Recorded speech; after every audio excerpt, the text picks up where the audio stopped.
السلام علیکم ورحمۃ اللہ وبرکاتہ۔ جیسا کہ آپ سب جانتی ہیں کہ اسلامی تاریخ میں خواتین نے ہمیشہ اہم رول ادا کیا ہے۔ اسلام نے خواتین کو جو مقام دیا ہے وہ خواتین کے لیے باعث فخر ہے۔ اسلام نے خواتین کو معاشرے کا اہم حصہ قرار دیتے ہوئے انہیں اپنی دینی، مذہبی، سیاسی اور سماجی خدمات سر انجام دینے کی اجازت دی ہے۔ تاریخ اسلام میں صحابیات و صالحات امت کا کردار بھی مسلم ہے۔ صحابیات رضی اللہ عنہن میں سے سیدہ ام ایمن رضی اللہ تعالی عنہا کا مقام اور مرتبہ اور کردار بہت نمایاں ہے، جسے آج ہم جاننے کی کوشش کریں گے۔ حافظ ابن حجر عسقلانی نے آپ کا نام برکہ بنت ثعلبہ بن عمرو بن حسن بن مالک بن سلمہ بن عمرو بن نعمان لکھا ہے۔ سیدہ ام ایمن رضی اللہ تعالی عنہ کا آبائی وطن حبشہ تھا اور یہ سرور کائنات صلی اللہ علیہ وآلہ وسلم کی باندی تھیں۔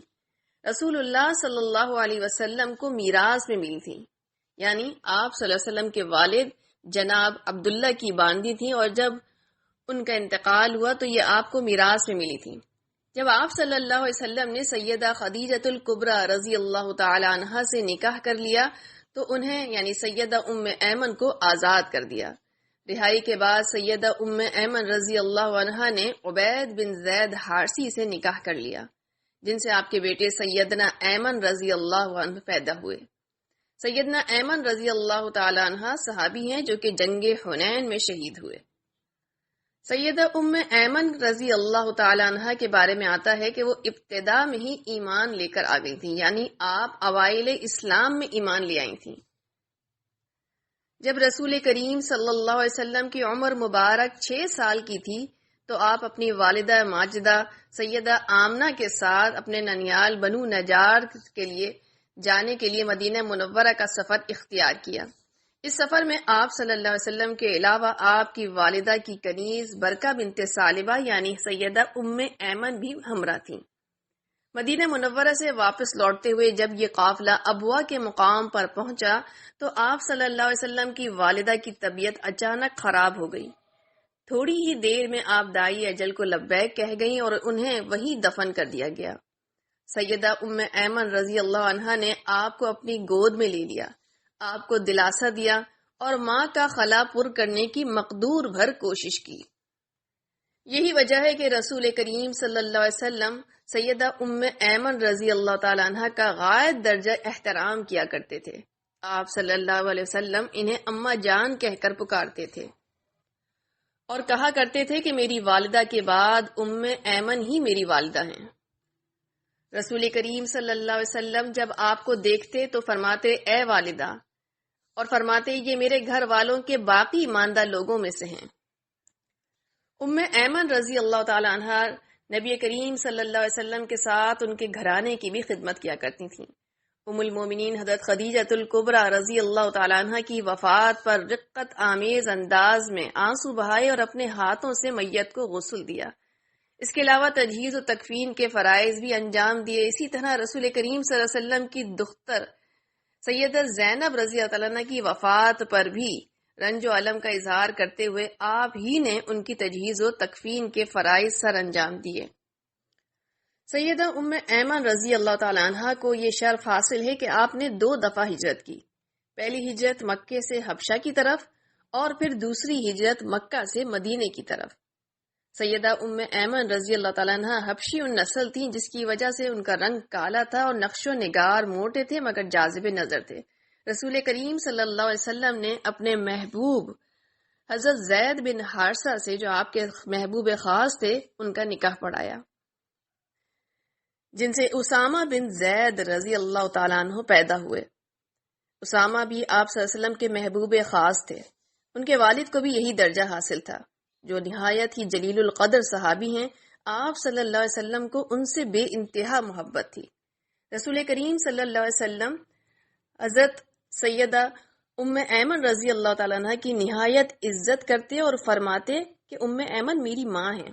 اکثر ان کے مکان پر تشریف لے جاتے۔ ایک مرتبہ تشریف لائے تو انہوں نے شربت پیش کیا۔ آپ صلی اللہ علیہ وسلم کسی وجہ سے متردد ہوئے تو اس پر ام ایمن ناراض ہوئیں۔ ام ایمن رضی اللہ عنہ کی یہ خفگی آپ صلی اللہ علیہ وسلم کو پرورش کرنے کی وجہ سے آپ صلی اللہ علیہ وسلم پر ایک طرح کا ناز تھا، اور یہ خفگی اسی محبت کی خفگی تھی۔ رسول کریم صلی اللہ علیہ وسلم بھی ان سے مزاح کر لیا کرتے تھے۔ سیدہ ام ایمن رضی اللہ عنہ نے رسول کریم صلی اللہ علیہ وسلم کے پاس آ کر کہا کہ مجھے سواری دے دیجیے۔ آپ صلی اللہ علیہ وسلم نے فرمایا میں آپ کو اونٹنی کے بچے پر سوار کروں گا۔ وہ بولی یا رسول اللہ، وہ اونٹ کا بچہ میرا بوجھ نہ اٹھا سکے گا اور نہ ہی میں بچہ لوں گی۔ آپ صلی اللہ علیہ وسلم نے فرمایا میں تو آپ کو اونٹنی کے بچے پر ہی سوار کرواؤں گا۔ یعنی وہ آپ سے مذاق کر رہے تھے، اور مذاق میں بھی سچ ہی فرمایا کرتے تھے، پھر فرمایا کیونکہ اونٹ اونٹنیوں کے بچے ہی ہوتے ہیں۔ انصار نے آپ صلی اللہ علیہ وسلم کو بہت سے باغ دیے تھے۔ جب بنو قریظہ اور بنو نذیر فتح ہوئے تو آپ نے انصار کو ان کے نخلستان واپس کرنا شروع کیے۔ حضرت انس رضی اللہ تعالیٰ عنہ کے کچھ باغ بھی آپ صلی اللہ علیہ وسلم کے پاس تھے۔ آپ نے ام ایمن رضی اللہ عنہ کو عطا فرمائے تھے۔ حضرت انس رضی اللہ تعالیٰ عنہ آئے تو حضرت ام ایمن رضی اللہ تعالیٰ عنہ نے ان کے واپس کرنے سے انکار کر دیا اور اس پر بضد رہیں۔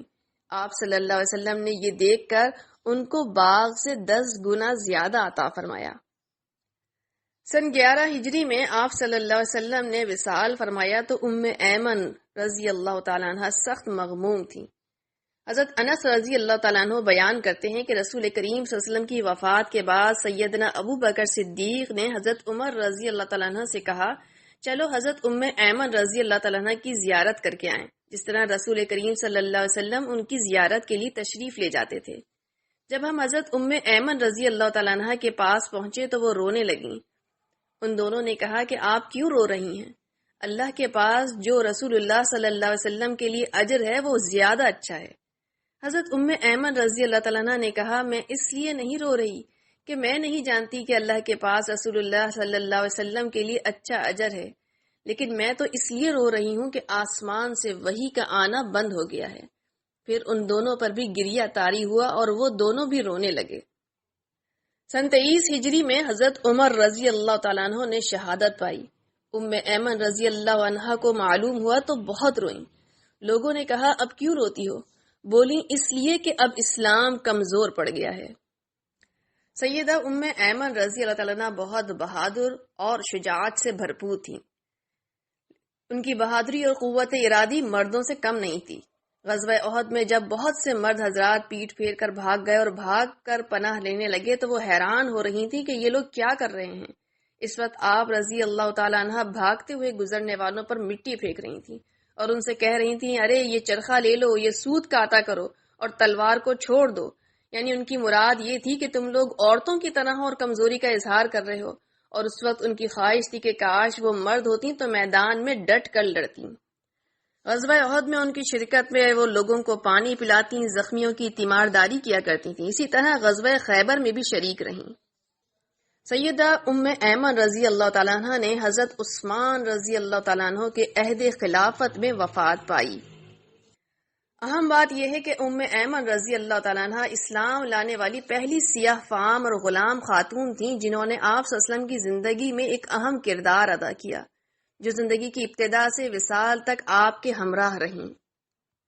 حضرت امیر معاویہ رضی اللہ تعالیٰ عنہ نے ایک دن حضرت اسامہ بن زید سے ان کی والدہ سیدہ ام ایمن رضی اللہ عنہ کا تذکرہ کرتے ہوئے انہیں خراج تحسین پیش کیا تو حضرت اسامہ بن زید نے فرمایا بخدا وہ آپ کی والدہ ہندہ سے زیادہ فضیلت والی تھیں۔ حضرت امیر معاویہ نے اس حقیقت کا اعتراف کرتے ہوئے فرمایا بلا شبہ آپ سچ کہتے ہیں۔ اللہ تعالیٰ کا بھی ارشاد ہے ان اکرمکم عند اللہ اتقاکم، بے شک اللہ کے نزدیک تم میں زیادہ باعزت ہے وہ جو تم میں زیادہ پرہیزگار ہے۔ مگر افسوس آج بہت سے مسلمان معاشروں میں بھی رنگ و نسل کا تعصب، خاندان کا تعصب پایا جاتا ہے، اور ایسے بہت سے معاشرے خود کو مسلمان کہتے ہیں، جبکہ ہادی برحق صلی اللہ علیہ وسلم نے کسی بھی رنگ و نسل، دولت یا معاشرتی طبقہ جاتی کا فرق کا امتیاز کیے بغیر حضرت ام ایمن کا رتبہ رہتی دنیا تک کے لیے اعلیٰ ترین مقام پر پہنچا دیا، جس سے پتہ چلتا ہے کہ اسلام دنیاوی اور معاشرتی امتیازات سے بالاتر ہے اور صرف تقوی اور نیک اعمال کی ہی قدر کرتا ہے۔